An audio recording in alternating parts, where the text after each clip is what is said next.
રાજ્યમાં પાટીદાર દલિત સમાજ બાદ પ્રજાપતિ સમાજે પણ સરકાર સામે હુંકાર ભર્યો છે। પાલિતાણા ખાતે ઓલ ઇન્ડિયા પ્રજાપતિ સમાજ એકતા મંચનું મહાસંમેલન યોજાયું હતું, જેમાં પ્રજાપતિ સમાજના પ્રશ્નો, સરકાર તરફથી તેઓના વ્યવસાયમાં થતી મુશ્કેલીઓ, સરકાર તરફથી સમાજને થતી ઉપેક્ષાઓ અંગે પણ ચર્ચા વિચારણા હાથ ધરવામાં આવી।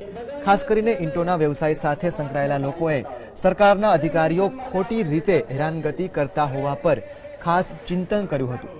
તો વળી આગામી ચૂંટણીમાં ઓછામાં ઓછા 20 ધારાસભ્યો પ્રજાપતિ સમાજના હોવા પર ભાર મુકાયો હતો।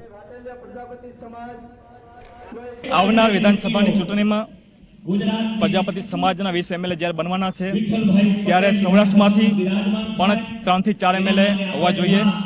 તેના માટે અમે અહીંયા આજે પધાર્યા હતા અને ખૂબ જ મજાનું સુંદર આયોજન હતું અને સમાજે ખૂબ જ સાથ આપ્યો છે। 2017નું જે અમારું સપનું છે એમએલ માટે 20 ટિકિટની માગણી છે અમારી, એ જ્યાં સુધી 20 ટિકિટની માગણી અમારી પૂરી નહીં થાય ત્યાં સુધી અમારો સમાજ કોઈ પણ કાળે શાંતિથી જમવાનો નથી, જમવા દેશે।